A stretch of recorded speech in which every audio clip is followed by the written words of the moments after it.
आज का पहला पॉइंट है सक्रियता श्रेणी या सूची। इसी को तो बोलते हैं सक्रियता श्रेणी और इसी को बोला जाता है सूची। तो पहले इसकी परिभाषा लगी, सक्रियता श्रेणी होती क्या है? वह श्रेणी या सूची जिसमें धातु की क्रियाशीलता को अवरोही क्रम में व्यवस्थित किया जाता है। अवरोही क्रम में व्यवस्थित करेंगे, दो बात होती है, एक होता है आरोही क्रम, एक होता है अवरोही।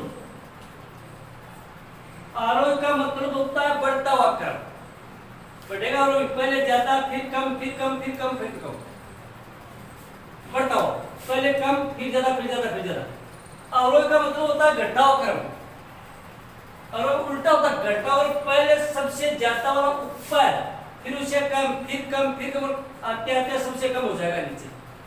तो धातु की जो क्रियाशीलता, विक्रियाशील धातु, कौन सी धातु ज्यादा क्रियाशील होती है, कौन सी धातु कम क्रियाशील होती है, इस प्रकार से धातु की एक श्रेणी बनाई हुई है, सूची बना दी धातु की। सबसे ज्यादा जो क्रियाशील धातु है वो सबके ऊपर रख दिया, फिर उससे कम क्रियाशील धातु को उससे नीचे, फिर उससे नीचे, फिर उससे नीचे, सबसे कम क्रियाशील उसको सबसे नीचे रख दिया। इस तरह से तालिका बना दी। इसको तालिका बोल दो, श्रेणी बोल दो, सूची बोल दो, कुछ ही बोल दो, सिर्फ एक नाम याद रखना है, क्रियाशीलता को अवरोही क्रम में। अब वह तालिका या वह सूची या वह श्रेणी जिसमें धातु की क्रियाशीलता को अवरोही क्रम में व्यवस्थित किया जाता है, सक्रियता श्रेणी, सूची या तालिका कहलाती है। और सीधा सा इसका मतलब होता है धातु की अभिक्रियाशीलता को घटते हुए क्रम में व्यवस्थित किया जाता है।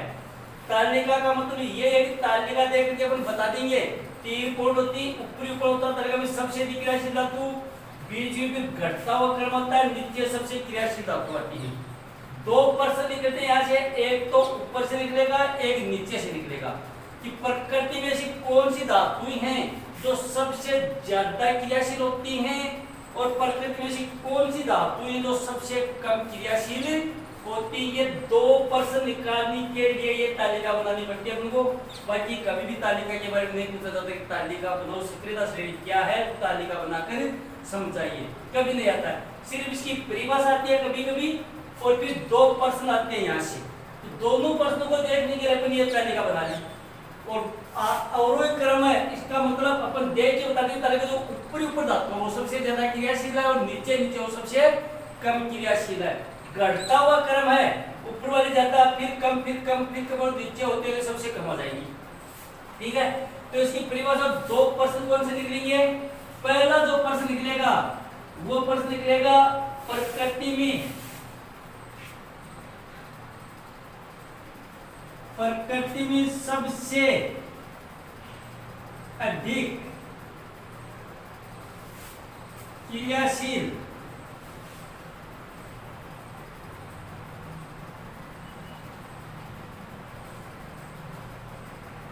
धातु के नाम लिखो। सबसे ज्यादा क्रियाशील या विक्रियाशील धातु कौन सी होती है प्रकृति में? तालिका को देख के अपन बता देंगे जो सबसे ऊपर है वो सबसे ज्यादा क्रियाशील होती है। तो अब दो का नाम लिखेंगे, एक तो लिखेंगे पोटेशियम, एक लिखेंगे सोडियम। ये दोनों धातु सबसे ज्यादा क्रियाशील होती है। इसके बाद में कैल्शियम उससे कम, मैग्नीशियम उससे कम, एल्यूमिनियम उससे कम, जिंक उससे कम, फेरस उससे कम, लेड उससे कम, हाइड्रोजन उससे कम, कॉपर उससे कम, मरकरी उससे कम, आर्गन उससे कम, और अर्जेंटम उससे कम। इसका मतलब सबसे ज्यादा विक्रियाशील धातु तो हो गई पोटेशियम और सोडियम हो गया। ये पोटेशियम और ये सोडियम है, ये कैल्शियम है, ये मैग्नीशियम है, ये एल्यूमिनियम है, ये दस्ता है, ये लोहा है, ये शीशा है, ये हाइड्रोजन है, ये तांबा है, ये मरकरी है, ये सोना है, ये चांदी है। तो सबसे ज्यादा क्रियाशील धातु हो गई पोटेशियम और सोडियम। दूसरा जो प्रश्न होगा वो होगा प्रकृति में सबसे कम क्रियाशील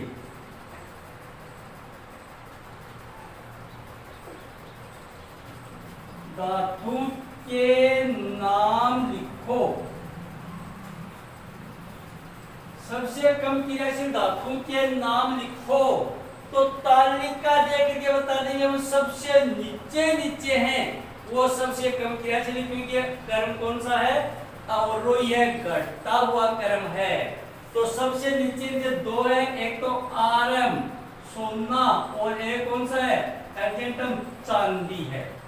तो सबसे कम क्रियाशील धातु होती सोना और चांदी होती है, और यही कारण होता है कि सोना और चांदी के जंग वो सबसे कम लगता है, क्योंकि प्रकृति में जो भी हवा होती है, नमी होती है, पानी होता है, उसके साथ क्रिया कम क्रियाशील है, इसलिए क्रिया नहीं करती है, क्रिया नहीं करती तो इस पर जंग नहीं लगेगा।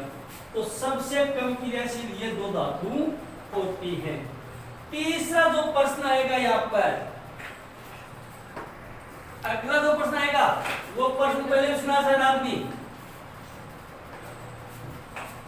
एक प्रश्न था क्या, सोडियम और पोटेशियम को इसमें केरोसिन तेल में डुबोकर क्यों रखा जाता है। वही प्रश्न आपको यहाँ पर रिपीट करना है, इसी तालिका में से निकला है कि सोडियम और पोटेशियम को केरोसिन तेल में डुबोकर क्यों रखा जाता है, क्यों रखते हैं बाहर, क्योंकि अब जब सक्रियता श्रेणी देखा कि दोनों के दोनों तत्व और सक्रियता श्रेणी सबसे ऊपर है, इसका मतलब यह ये सबसे ज्यादा क्रियाशील होते हैं। क्रियाशीलता अधिक होने के कारण अगर उसको अपन खुले में रख देंगे तो ये वायु के साथ अभिक्रिया करके आग पकड़ लेंगे या जल जाएंगे, इसलिए उसको जलने से बचाने के लिए ही केरोसिन तेल में डुबोकर रखा जाता है। यह प्रश्न यहाँ पर देंगे, क्योंकि दोनों के दोनों धातु सक्रियता श्रेणी में सबसे ऊपर आते हैं। सबसे ऊपर आने का मतलब यह हुआ कि दोनों धातु प्रकृति में सबसे ज्यादा अभिक्रियाशील होती है। अभिक्रियाशीलता अधिक होने के कारण अगर इसको खुला छोड़ देंगे तो ये वायुमंडल की ऑक्सीजन के साथ अभिक्रिया करके आग पकड़ लेंगे, अर्थात वो जल जाएंगे। अतः इन दोनों धातुओं को जलने से बचाने के लिए ही केरोसिन तेल में डुबोकर रखा जाता है।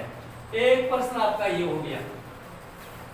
अगला जो प्रश्न आएगा आपका वो आएगा अम्लराज का। ये प्रश्न बढ़िया प्रश्न है। अम्लराज या इसका दूसरा नाम होता है एक्वारेजिया। एक्वारेजिया, एक्वारेजिया या अम्लराज बोला जाता है इसको, या तो बोलते इसको अम्लराज या बोलते इसको एक्वारेजिया। पहले परिभाषा लिखेंगे अपन, परिभाषा लिखने के बाद में इसका एक प्रश्न आएगा तो बहुत बार आता है बोर्ड में। पहले प्रश्न लिखेंगे अपन सांद्र सल्फ्यूरिक अम्ल का मतलब हो गया HCl। सांद्र सल्फ्यूरिक अम्ल HCl व नाइट्रिक अम्ल का मतलब हो गया HNO3 के विलयन को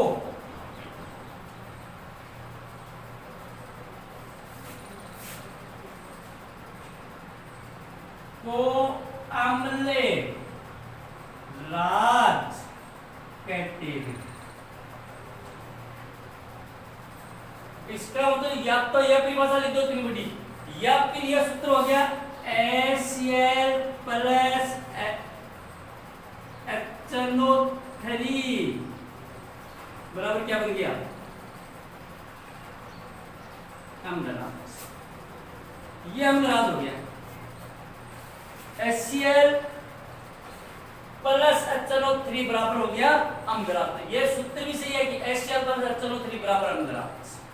या फिर यह देखो सांद्र सल्फ्यूरिक अम्ल व नाइट्रिक अम्ल के विलयन को अम्लराज कहते हैं। क्या क्या होता है इस विलयन में, इस विलयन में 3 भाग किस अनुपात में होता है ये विलयन, 3 भाग HCl का व 1 भाग HNO3 का, अर्थात HCl व HNO3 3:1 में होते हैं। ये है बात। HCl तो कितना होना चाहिए? 3 भाग HCl का अंदर 1 भाग किसका होना चाहिए? HNO3 का। अगर 3 लीटर HCl कहते हैं तो 1 लीटर HNO3 डालना चाहिए। तो इसका अनुपात हमसे 3:1 में मिलाते हैं दोनों को। जो विलयन 3:1 में जो विलयन बनता है 3 भाग HCl का और 1 भाग HNO3 को। इस प्रकार का अगर HCl और HNO3 का विलयन बनाते हैं पर, तो इस विलयन का नाम पड़ जाता है क्या? Amalraj aqua regia. यह तो इसकी परिभाषा हो गई कि सांद्र सल्फ्यूरिक अम्ल, सांद्र लगाना नाम, 2-3 सांद्र होता है, एक तंतु होता है, ये बात पढ़ी है, मतलब अम्ल सारों दोनों वाला पाठ लेगा। तब दोनों की परिभाषा आ जाएगी, सांद्र की भी आएगी, तंतु की भी आएगी। तो सांद्र सल्फ्यूरिक अम्ल व HNO3 के विलयन को अम्लराज कहा जाता है। ठीक है, इस विलयन में 3 भाग HCl का व 1 भाग HNO3 का होता है, अर्थात HCl और HNO3 को 3:1 में मिलाते हैं। ये तो इसकी परिभाषा हो गई। अब आगे इसकी विशेषता क्या होती है? ये जो विलयन होता है इस प्रकार का विलयन होता है कि इस विलयन में सोना व प्लेटिनम जैसी कीमती धातुएं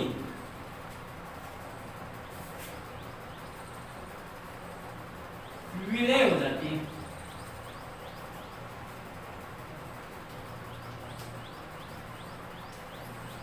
ये इसकी विशेषता होती है कि ये जो विलयन, इस विलयन में सोना और प्लेटिनम जो प्रकृति की सबसे कीमती धातु होती है, सोना और प्लेटिनम, ये दोनों धातुएं भी इस विलयन में घुल जाती हैं।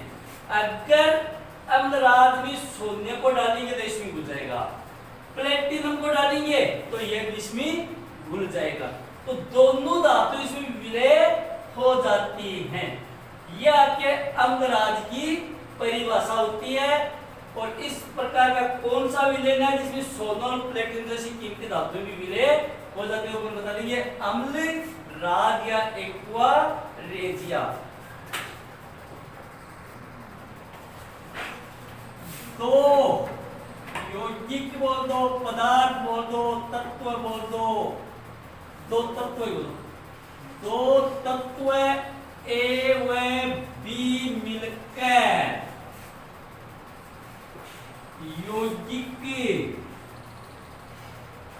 सी बनाते हैं। दो तत्व ए व बी मिलकर यौगिक सी बनाते हैं। यौगिक सी में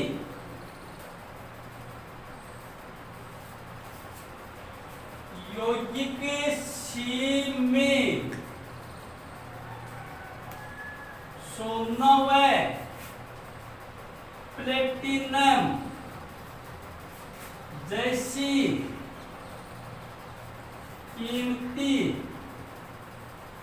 धातुएं विलय हो जाती हैं।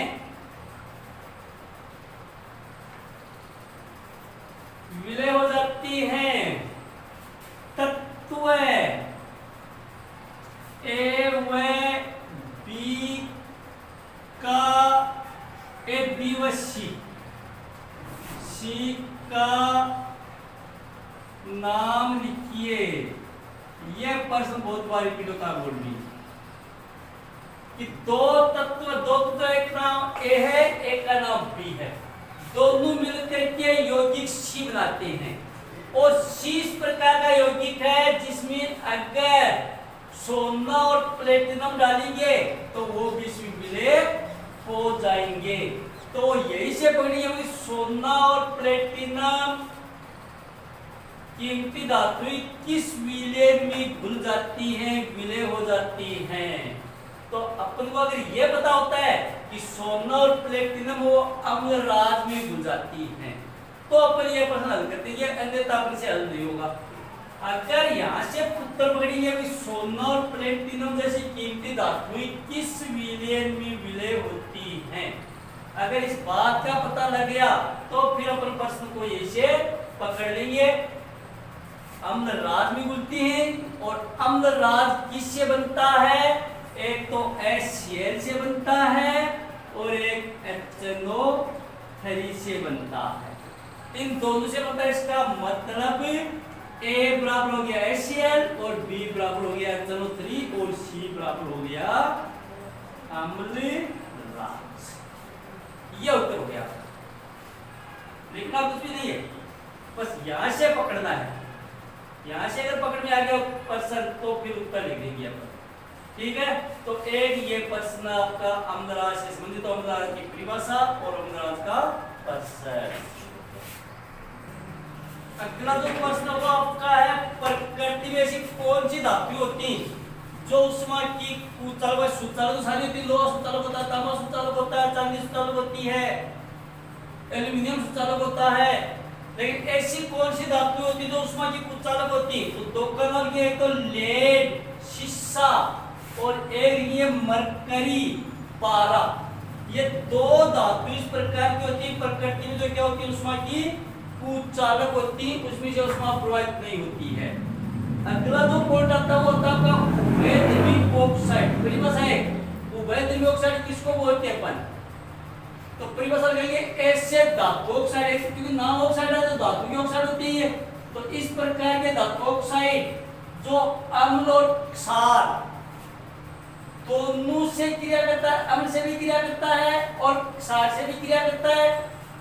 और अपन को ये बताइए, अम्ल और क्षार दोनों आपस में क्रिया करके क्या बनाते हैं? लवण और जल बनाते हैं। तो ये भी ये बनाएंगे, ये ऑक्साइड है। तो अम्ल और क्षार दोनों से विक्रिया करके लवण और जल बनाते हैं, क्या कहलाते हैं? उभयद्रव्यी ऑक्साइड कहलाते हैं। वही बात है कि अम्ल और क्षार आपस में क्रिया करके लवण और जल बनाते हैं। इसको उदाहरण विक्रिया बोल देंगे अपन। यहाँ पर ऑक्साइड है तो नाम पर ऑक्साइड लगा देंगे कि ऐसे धातु ऑक्साइड जो अम्ल और क्षार दोनों से विक्रिया करके लवण व जल बनाता है, उभयद्रव्यी ऑक्साइड कहलाता है। एक उदाहरण लगा देंगे अपन समीकरण। इसका मतलब होता है एल्यूमिना Al2O3, ये एल्यूमिना वस्तु होता है, लवण है, और ये क्या है? अम्ल है HCl। ये दोनों अम्ल दोनों मिलकर बनेंगे एल्यूमिनियम क्लोराइड और पानी बना देंगे। अगले परिभाषा आती है छोटी सी एनोडीकरण। एक परिभाषा पहले भी आई थी, यश दिलेपन की। यश दिलेपन की परिभाषा आई थी पहले। गैल्वेनिकरण बोलते इसको, गैल्वेनिकरण या यश दिलेपन, नाम होता है इसका यश दिलेपन, विज्ञान इसको अपन गैल्वेनिकरण बोलते हैं। ये परिभाषा आई थी। तो वहां पर परिभाषा लिखी थी अपनी कि लोहे को जंग से बचाने के लिए उस पर जस्ते की परत चढ़ाई जाती है, उसको गैल्वेनिकरण बोलते हैं। यहाँ पर है एनोडीकरण। ये एनोडीकरण की परिभाषा है, एल्यूमिनियम को क्षारण यानी एल्यूमिनियम का क्षय न हो उसको बचाने के लिए उसको क्या करते हैं? एल्यूमिनियम पर ऑक्साइड की मोटी परत बनाई जाती है। किसी भी धातु ऑक्साइड की इसके ऊपर मोटी परत बना दी है जिसके कारण एल्यूमिनियम का क्षारण नहीं होता है। तो इस प्रक्रिया को हम क्या बोलते हैं? एनोडीकरण बोलते हैं। तो एल्यूमिनियम को क्षारण से बचाने के लिए उस पर ऑक्साइड के मोटी परत बनाई जाती है। इस प्रक्रिया को एनोडीकरण कहा जाता है। अगली जो बात आती है वो होती है थर्मिट अभिक्रिया। थर्मिट अभिक्रिया से क्या तात्पर्य है या क्या अभिप्राय है? तो कौन सी होती है थर्मिट अभिक्रिया? इस प्रकार की रासायनिक अभिक्रिया जिसमें उच्च मात्रा में ऊष्मा का उत्सर्जन होता है।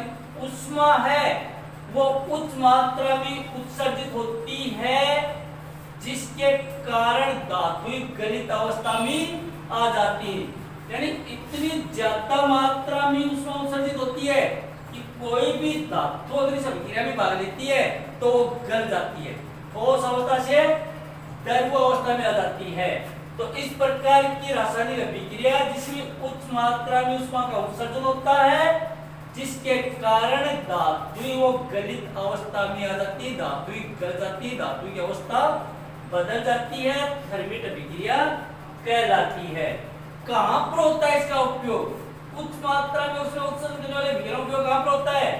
इसका उपयोग होता है तो रेल की पटरियां होती वो, और एक मशीनों के जो पुर्जे होते हैं उन पुर्जों में अगर कोई दरार आ जाती है बीच में, रेल की पटरियों के बीच में कोई दरार आ जाती है या फिर मशीनों के पुर्जों के बीच में कोई दरार आ जाती है, तो इन पुर्जों को बदलने के बजाय इन पुर्जों की क्या की जाती है, आपस में उसको दरार को वापस जोड़ दिया जाता है। क्यों जुड़ जाती है वो? क्योंकि इस अभिक्रिया में इतनी मात्रा में उष्मा उत्सर्जन होता है कि वो पुर्जा है वो क्या हो जाएगा, जहां पर दरार है वहां पर अगर उष्मा लगाएंगे अपन तो गल करके दरार वापस में जुड़ जाएगी, या फिर रेल की पटरी के बीच में दरार आ जाती है, उस पटरी को बदलने के बजाय इस अभिक्रिया के दौरान पटरियों की जो दरार होती है उसको वापस बंद कर दिया जाता है, दो दरारों को आपस में जोड़ दिया जाता है।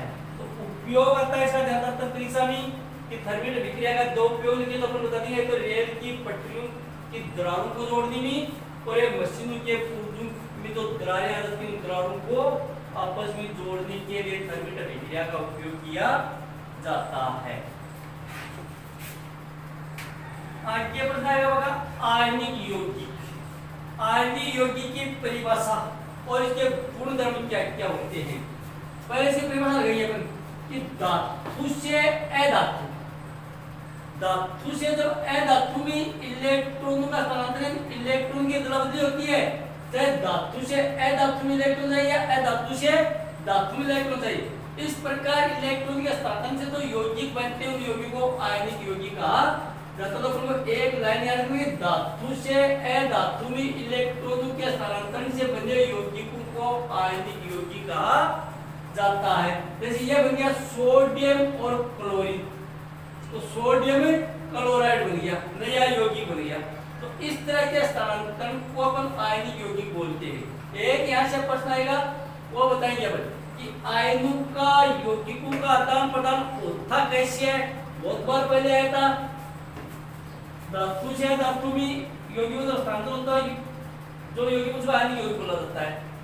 इन यौगिकों के गुण धर्म क्या क्या क्या क्या गुण पाए जाते हैं, पहले इसकी भौतिक प्रकृति बताएंगे, यहाँ से प्रश्न निकलेगा। फिर गणनाक और क्वथनाक, कितना गणनाक होता है इसका, कितना क्वथनाक होता है इसका, ये बात बताएंगे यहाँ पर।